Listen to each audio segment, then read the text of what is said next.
Yo, what is going on, guys? Kevin Taylor here, back in the studio for Birds Fly Talk, and I'm here to give you a variety show. So this is a new little setup we're trying here at Birds Fly Talk. At the end, let us know what you think of it, if you like it, if you didn't like it, what you want to see, what you want to hear, too. But let's jump right into it. First topic that we're going to talk about is the draft, which is here in Philadelphia. So it's going to be held on the Parkway, on the steps of the Art Museum. You would think it would be the Rocky Museum, right? Because that's really what most people go there for. But yeah, the Art Museum. And so the way the setup is going to be is that pretty much, or how they're saying is that the prospects, once drafted, will walk up the steps and, get their jersey. Sounds like a pretty cool setup.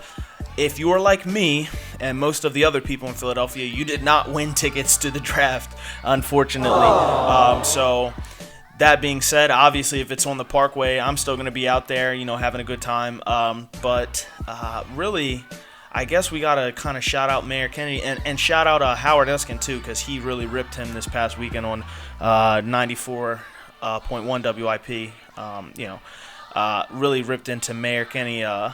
Because how is that possible that we have the draft and people in Philadelphia really didn't even get a fair shot at, the tickets? Because there's really, things that we have to give up for this event to take place. The traffic is terrible downtown right now. It's going to be terrible for the next 3 weeks. But that's besides the point, and really not here to complain or, couldn't stop the whole stream without really mentioning to that. That really didn't make any sense what I just said there, but whatever. Couldn't, bring up the draft without bringing mention to it. So really, shout out to Howard Eskin, axe the Bev tax, all that good stuff. But hey, we're still going to be in there. I'm still going to be down there. The whole Birds Fly Talk crew is going to be down there. We're going to be, featuring fans, recording, getting footage, asking fans their takes. Hey, doing some contests too, which I'll talk about at the end. And, doing our thing like we always do. Anyway, let's get on to next topic. Timmy Jernigan. What can I say? I love the move. I love the move because Joe Douglas is pretty much he's familiar with Timmy Jernigan, Timmy said he likes to be called Tim Jernigan, but we'll still call him Timmy Jernigan. Yeah. So pretty much, I love the move. It gives us someone who's not only a run stopper up the middle, but also someone who can, get some pursuit, attack the quarterback, which we desperately need in the middle there. So someone next to Fletcher Cox, really make a offensive line think about what they're going to do. Bo Allen, we were going into the season thinking that he was going to start there, and now he's injured as well too. So that move could have came as a result of them not fully wanting Bo there, or understanding that he's injured. We really need someone to step up in there. Either way, I like the move. We only moved back 20 some or so spots, maybe 25 or something like that spots in the third round. So I like the move. I think it's great. Obviously, Timmy Jernigan comes with some question marks in terms of his motor. I don't know if you guys saw. It was he played for Florida State, right? Florida State back in college, and it was when they played Oregon. So I think Mariota was there, if I'm correct, but he was supposed to be a top of the first round, and in the playoffs you saw Timmy Jernigan on the sideline pretty much gasping for air in that game, with Oregon's fast-paced offense and all that good stuff. So shout out Chip Kelly, we hate you. Anyway, so he was on the side gasping for air, and after that it was an indictment on his motor and on his endurance and conditioning. And then now, as he's become a pro, there's been questions about his work ethic, but I do like the move because Joe Douglas is familiar with him, so I think maybe he can get here, put him around some perennial pros like Chris Long, Cox, and Brandon Graham, and I really think he's going to blossom well. Side note, I'm making a bold prediction here. Not really bold, but I actually do think I think Chris Long is going to start over Vinny Curry. I'm not 100% sold on the money he got, nor on his performance from the year. I really wanted to see him break into the lineup, and that didn't happen. But moving on, I love the move. And that kind of brings me over to the Chris Long thing as well. I thought that was a great deal as well. Chris Long, I mean, you pretty much found 4-3 Connor Barwin. The guy is, he's great off the field, a humanitarian, and a heck of a football player. Comes from a great line. And so I think he's going to fit in here pretty well. Has some interesting ties to the city as well. So if you get a chance, look into that. Chris Long there. Really cool guy. Follow him on Twitter. He's pretty funny. So, I like the moves Howie's made so far. Howie the GOAT, you know what I'm saying? He's working the numbers, working the cap, because as far as I knew, we didn't have any space at all, really. But, he's managed to do all this without having to move Michael Kendricks, Kels, or some of the other players. The only person he cut was Connor Barwin. Moving on, though. Let's get to rumors, right? Don't want to waste too much time. Rumors. So everybody's talking about Richard Sherman, right? He walks out of the tunnel like this. Could you imagine that in Philly? I sure could. I definitely would love to see Richard Sherman in midnight green, but odds are it's probably not going to happen. So from what I've been hearing so far is that the Seahawks are pretty much fielding trade offers for Richard Sherman. They, the GM, he pretty much said, yes, this is true. We are fielding trade offers, and we want to hear. And I actually heard that it was not people calling them, it was them calling teams. Like, what would you give? And so right now, from what we've heard, is that pretty much they want a very good player and a high pick for Richard Sherman. Now, if I'm correct, I think Richard Sherman has like 1 year left, 1 year or 2 years left on his contract. I think it's 1 year. He's like 38. Not 30. Wow, 38. 28, I believe. He's almost 30. I personally, I just don't see how he could really, maneuver that unless they got Richard Sherman to agree to a contract extension. Obviously, if Richard Sherman stepped in here, he would, solidify our secondary. I think, obviously, this is not an indictment on Richard Sherman, the player. A lot of people talk about how Richard Sherman doesn't play enough single, man-to-man. He doesn't follow receivers. Regardless, the guy is a top 5 cornerback, probably even top 3 in the league. And you can argue he's the best in the league. I would gladly welcome him to Philadelphia, especially since we've been so cornerback-stricken in the last few years. Well, not few, but really, for a while now, we haven't had solid corners back there who could do the job. But looking at it, what will we have to give up? Would you be willing to move on from Jason Peters, our left tackle?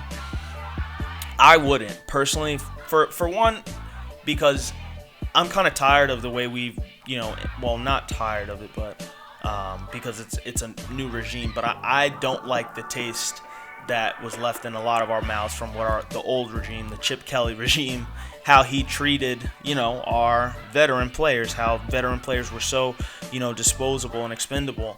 Obviously, I think Jason Peters is a Pro Bowler, and I don't want to see him in any other jersey besides the Eagles. Now, I know that's a minute point because it's a business, and I make that point all the time, but in some cases like this one, it definitely makes a difference. It is. I mean, it's the truth.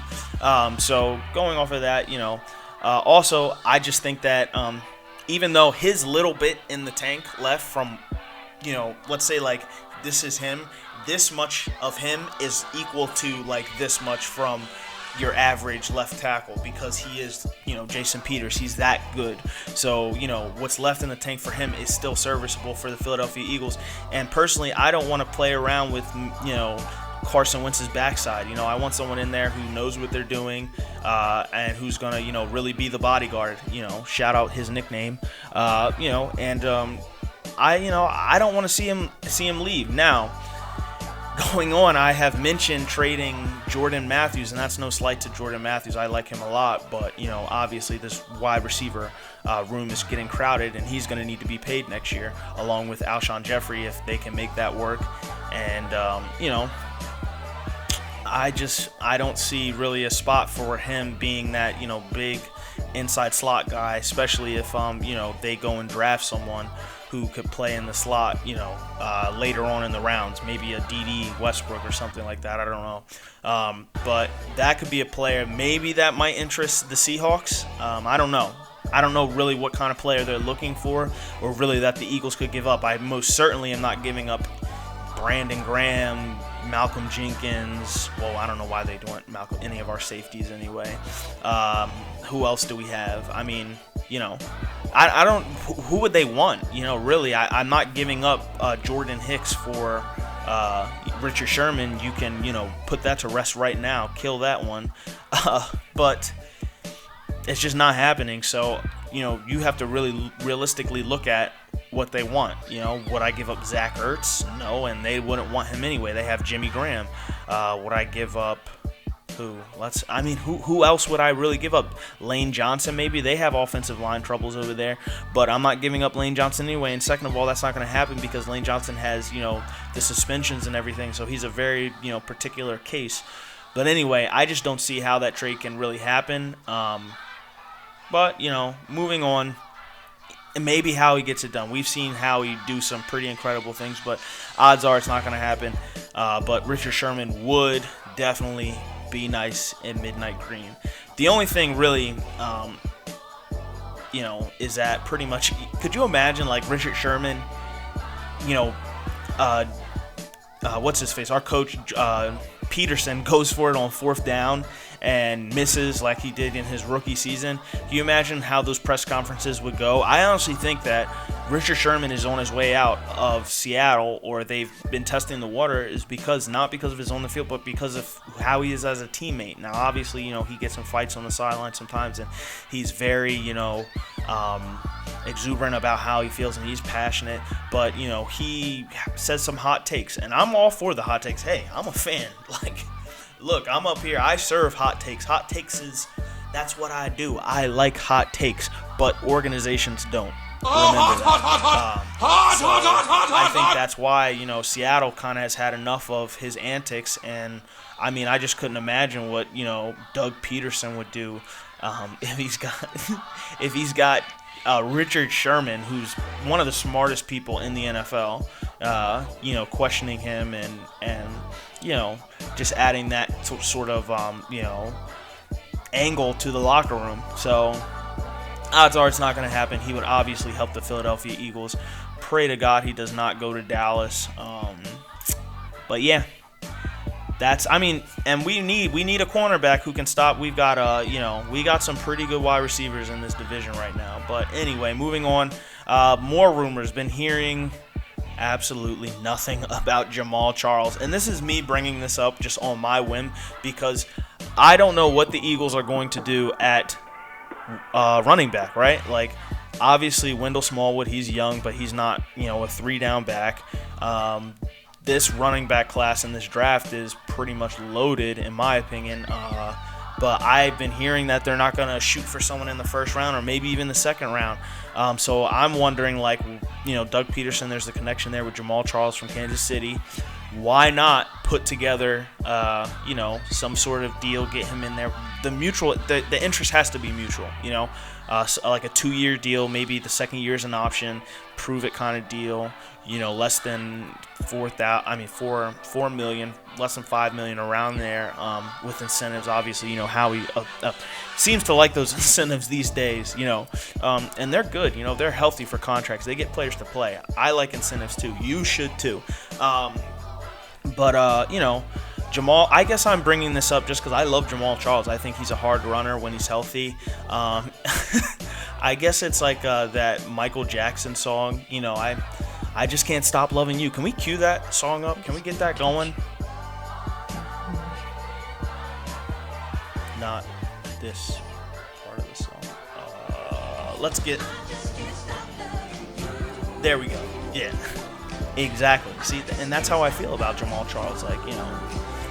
He's just such a good runner, and he's a prolific. Once he's healthy, he's a prolific runner. He can make things happen, And so I think obviously, I'll be in shady withdrawal for the rest of my life. I think until we really get someone in that backfield who can change things around. But I think Jamaal Charles would be a very good move if possible with the money we have. Maybe even do it after the draft. I'm not going to jump into the running backs. You can hear some of that in some of our previous videos. Actually, we got that coming up later on. But that's some of the rumors that are out there right now. Some news came out this week. Antonio Romo has retired. Really? I mean, I don't buy it for 1 minute. I think he can't stand to walk into practice and be a backup, especially in Dallas. So, and the market wasn't good. And Jerry Jones actually kind of finagled this to the point where he wasn't going to release Tony, so Tony couldn't really hear from other teams, and other teams weren't interested in trading for Tony. So I think sometime after June 1st, Tony will probably, stick with his job or, come out. So whereas we could probably do like some sort of eulogy with cue the sad music, Antonio Romo, you are such a terrible quarterback. We loved seeing you get hurt. That whole sort of thing, you're not going to find it here because pretty much I think he's coming back. I do not think that Tony Romo has played his last down of football. But, what do you think? I've talked about a lot of things here. Let me know what you think. Get in my comments. Like, subscribe, share. We've got some upcoming videos come up. Big Mike on our show. He's going to be telling you about DNs in the draft, who he thinks the Eagles might be able to grab. Maybe we should go first round. I don't know. Our boy Julian Elzy, DJ Elzy. He's going to be telling you about running backs. Really got some solid running backs in there. Obviously, if you check out the mock drafts, you'll see they've got some have got the Eagles taking a running back in the first round, second round, something like that. So those videos will be dropping soon. Thanks for your support, tuning in, all that good stuff, and appreciate the comments too. Our last video really got a lot of comments. Tough discussion, but it was a hot take. So get in our comments, let us know what you want to hear. Also, we're gonna have some contests coming up soon. So a Brian Dawkins jersey is gonna be getting given away. Also, a football from Super Bowl LI, the past Super Bowl, the Duke, a real football is gonna be getting away, and some other t-shirts and things like that. So those details will be coming out soon. Like, subscribe, share, comment. Let us know what you want to hear. And if you don't agree, let me know. Just let me know. Thanks. Peace.